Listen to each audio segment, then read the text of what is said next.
Hello everyone, welcome to my YouTube channel study zone with Shekhar. तो दोस्तों, आज हम पढ़ने वाले हैं पदार्थ एवं इसकी अवस्थाओं के बारे में। तो चलिए, बिना देरी किए हम वीडियो को स्टार्ट करते हैं। सबसे पहले हमारा पॉइंट है पदार्थ, द्रव्य अर्थात मैटर। तो पदार्थ किसे कहते हैं? ब्रह्मांड में उपस्थित वह सब कुछ जिसमें द्रव्यमान हो और जो स्थान घेरता हो पदार्थ या द्रव्य कहलाता है। कहने का मतलब, हम हमारे आसपास चारों ओर जो भी वस्तुएं देखते हैं, वे सभी वस्तुएं जिनमें द्रव्यमान द्रव्यमान का मतलब होता है, एक तरीके से वजन को मान सकते हैं हम यहाँ पे। तो जिनमें द्रव्यमान होता है और जो स्थान घेरती हैं, क्या कहलाती है? पदार्थ कहलाती है। किसी वस्तु में उपस्थित पदार्थ की मात्रा उस वस्तु का द्रव्यमान कहलाती है। अर्थात जो भी वस्तु हमारे आसपास, जो भी वस्तु है, वो जिस चीज से बनी हुई होती है, जिस पदार्थ से बनी हुई होती है, उसे हम क्या कहते हैं? द्रव्यमान कहते हैं। उस पदार्थ की मात्रा द्रव्यमान कहलाती है। जैसे मान लो एक टेबल है। अब एक टेबल को बनाने में मान लो 10 किलो लोहे का इस्तेमाल किया गया है। तो लोहा कितना लगाया गया है? 10 किलो। तो ये जो 10 किलो लोहा लगाया गया है, ये क्या कहलाएगा? उस पदार्थ, उस वस्तु का क्या कहलाएगा? द्रव्यमान कहलाएगा। जैसे जल, वायु, सोना, कुर्सी, पंखा, मेज आदि, ये सभी क्या है? पदार्थ हैं। क्यों है पदार्थ? क्योंकि प्रत्येक वस्तु जो हम यहाँ पे जिनके नाम लिए गए हैं, जल, वायु, सोना, कुर्सी, पंखा आदि, ये सभी क्या होती हैं? ये स्थान घेरती हैं और इनका अपना क्या होता है? द्रव्यमान होता है। जैसे सोना हुआ ना, सोना को अगर हम किसी जगह पे रखते हैं, तो पहली बात तो उसका वो स्थान को घेरेगा, और स्थान को घेरेगा और उसका खुद का द्रव्यमान भी होता है, वजन भी तो होता है उसका। तो ये सभी इसी प्रकार, ये सभी क्या होते हैं? द्रव्य या पदार्थ होते हैं। ऊर्जा, प्रकाश, ध्वनि, विचार आदि ये पदार्थ नहीं है। क्यों पदार्थ नहीं है? क्योंकि ना तो इनका द्रव्यमान होता है और ना ही ये कोई जगह या स्थान घेरते हैं। आगे अगला पॉइंट, द्रव्य की विशेषताएं, प्रॉपर्टी ऑफ मैटर्स। तो अब हम द्रव्य की विशेषताओं के बारे में जानेंगे। तो पहला पॉइंट है हमारा, प्रत्येक पदार्थ अत्यंत सूक्ष्म कणों से मिलकर बना होता है। अब ये जानेंगे हम कि अत्यंत सूक्ष्म कणों से मिलकर बना होता है कैसे, हम कैसे माने। तो इसके लिए हम ऐसा करके देख सकते हैं कि मान लो एक चौक ले लिया हमने। अब चौक को हम टुकड़ों में तोड़ते हैं और उसे टुकड़ों में तोड़ते जाते हैं। जब हम उसे तोड़ते जाते हैं तो हम पाते हैं कि लास्ट में वो एक कण के रूप में रह जाता है, जिसे हम आगे नहीं तोड़ पाते। तो ये बहुत छोटा कण हो गया। अब चौक ऐसे ही अत्यंत अनेक सूक्ष्म कणों से मिलकर ही तो बन रहा था। तो ये बात यहाँ से क्लियर होती है कि प्रत्येक पदार्थ अत्यंत सूक्ष्म कणों से मिलकर बना होता है।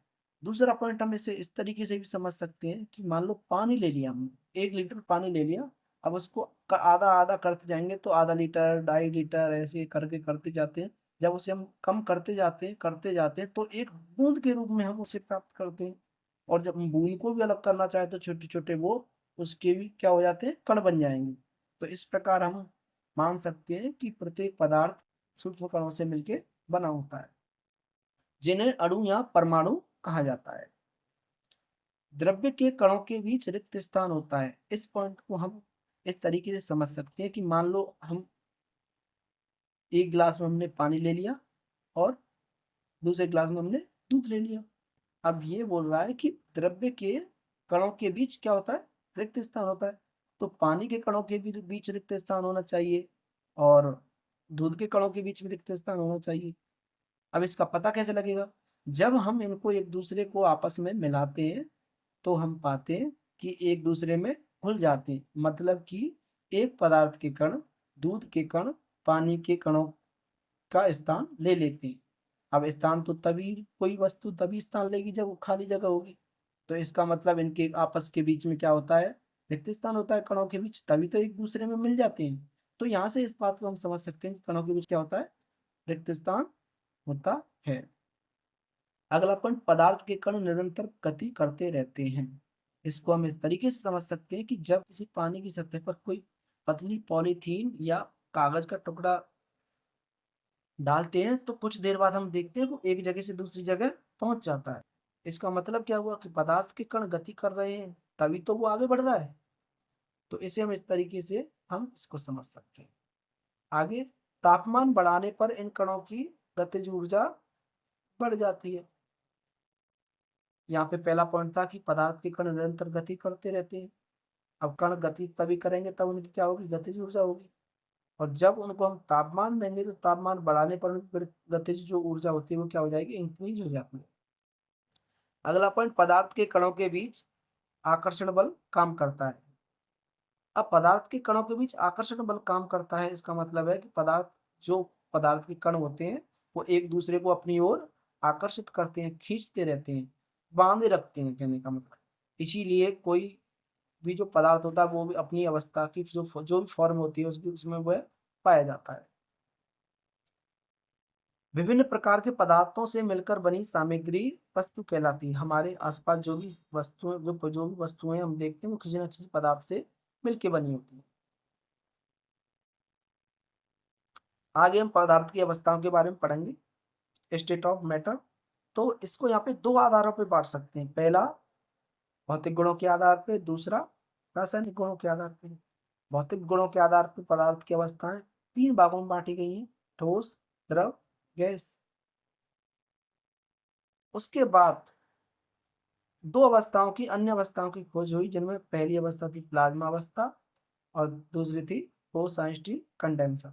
इस प्रकार भौतिक गुणों के आधार पर पदार्थ की कितनी अवस्थाएं हो गई, पांच अवस्थाएं हो जाती हैं, ठोस, द्रव, gas, plasma, Bose Einstein condenser. रासायनिक गुणों की बात कर ले तो रासायनिक गुणों के आधार पर भी पदार्थों को तीन भागों में बांटा गया है, तत्व, यौगिक, मिश्रण। अब बात करते हैं हम यहाँ पे ठोस अवस्था की, सॉलिड स्टेट। ठोस कणों के ठोस अवस्था में कणों के मध्य आकर्षण बल बहुत अधिक होता है। अब अगर आकर्षण बल अधिक होगा तो वो कणों को एक दूसरे से क्या करके रखेंगे, चिपका के रखेंगे। जब चिपका के रखेंगे तो उनके बीच में क्या होगा, रिक्त स्थान नहीं होगा, बहुत होगा ही नहीं। तो उनका आकार कैसा हो जाएगा, निश्चित हो जाएगा। और जब आकार निश्चित होगा, स्थान भी निश्चित होगा, तो उनका आयतन कैसा हो जाता है, निश्चित हो जाता है। संपीड्यता नगण्य हो जाती है। संपीड्यता का मतलब होता है हम किसी पदार्थ को कितना प्रेस कर सकते हैं, दबा सकते हैं। अब संपीड्यता इसकी नगण्य की होती है, क्यों, क्योंकि इसके कणों के मध्य आकर्षण बल बहुत अधिक होता है, तो उसके कण पहले से ही एक दूसरे के बहुत नजदीक होते हैं, उनके बीच रिक्त स्थान नगण्य होता है, इसलिए उन्हें आगे दबाया नहीं जा सकता। इसलिए जो ठोस होते हैं वो क्या होते हैं, संपीड्य होते हैं। गलनांक व क्वथनांक, मेल्टिंग पॉइंट और बॉइलिंग पॉइंट उच्च होते हैं। कहने का मतलब जब उनके बीच आकर्षण बल अधिक है तो उसके कणों के जो गतिज ऊर्जा होगी वो बहुत कम होगी। जो आकर्षण बल उन्हें एक दूसरे से बहुत बल के साथ में बांधे रखेगा। तो जब उनको हमें अलग करना है, अलग करेंगे या उनकी अवस्था बदलनी होगी तो हमें बहुत अधिक तापमान देना होगा, अधिक ताप की आवश्यकता होती है। इसलिए इनके गलनांक और क्वथनांक कैसे होते हैं, उच्च होते हैं। अब बात करते हैं घनत्व की। घनत्व उच्च होता है क्योंकि इनके अणुओं के बीच अंतर आणविक स्थान कम होता है और आकर्षण बल बहुत अधिक होता है। कहने का मतलब जो आकर्षण बल उनको बांधे रखता है तो एक दूसरे के नजदीक होते हैं और आकर्षण बल अधिक हो गया। जब ये एक दूसरे से चिपके रहते हैं तो इनके बीच जो ये रिक्त जो इसमें जो स्पेस दिख रहा है वो बहुत कम है, इसीलिए इनका क्या होगा, घनत्व क्या होगा, अधिक होगा, बहुत अधिक होगा, क्योंकि कम स्पेस में बहुत अधिक मात्रा पदार्थ की आ जाती है। तो उसे क्या बोलते हैं, घनत्व कहते हैं। जैसे लकड़ी, लोहे की छड़, शीशा, पत्थर, रेल पटरी आदि, ये सभी किसके उदाहरण है, ठोस अवस्था के उदाहरण है। लकड़ी हुआ, स्टोन हुआ, बिलियर्ड बॉल हुई आदि। अब हम जानेंगे द्रव अवस्था के बारे में, मतलब लिक्विड स्टेट। तो इसमें क्या होता है, इसमें कणों के बीच जो आकर्षण बल होता है वो ठोसों की तुलना में क्या होगा, कम होता है। अब कम होगा,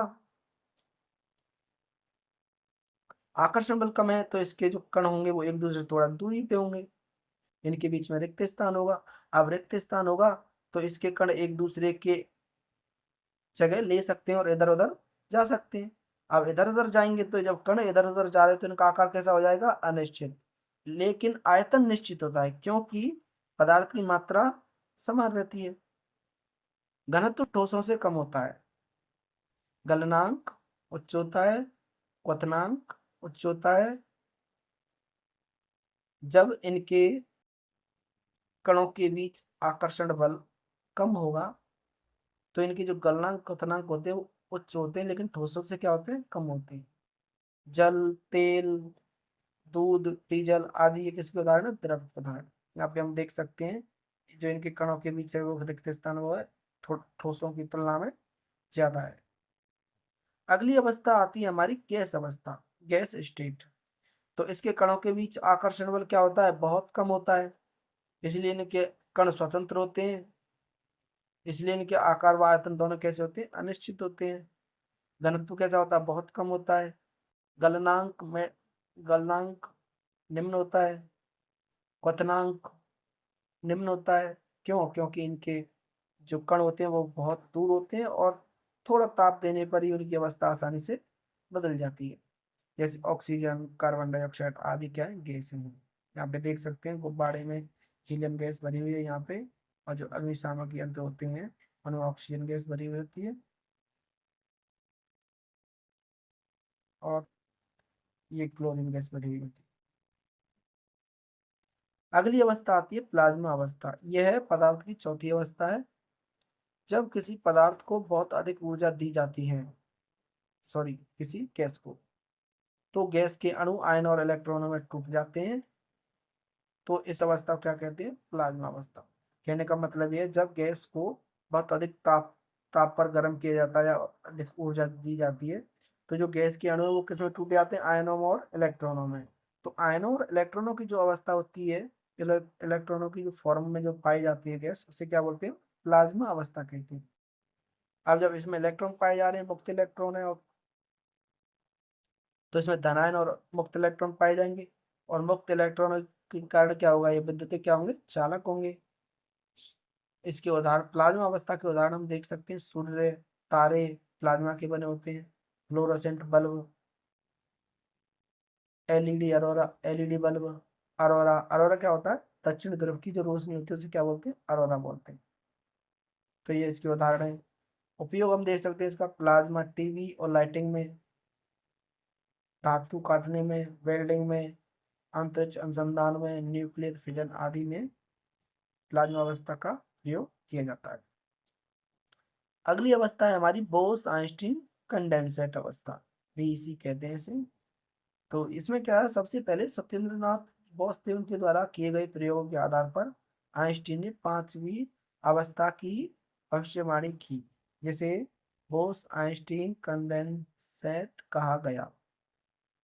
इस अवस्था में किसी गैस को लगभग परम शून्य ताप पर ठंडा किया जाता है, तो उसके परमाणुओं की ऊर्जा बिल्कुल समाप्त हो जाती है। और जब उनकी ऊर्जा समाप्त हो जाएगी तो उनके जो अणु होते हैं, परमाणु होते हैं, क्या हो जाएंगे, नजदीक आ जाएंगे और संयुक्त होकर एक परमाणु के रूप में प्रतीत होते हैं। सबसे पहले कॉर्नेल, वुल्फगैंग कैटरले और वीमेन को बोस आइंस्टीन कंडेंसेशन अवस्था प्राप्त करने के लिए भौतिकी का नोबेल पुरस्कार दिया गया। तो आज की वीडियो में दोस्तों इतना ही। इससे आगे हम अगली वीडियो में पढ़ेंगे। धन्यवाद।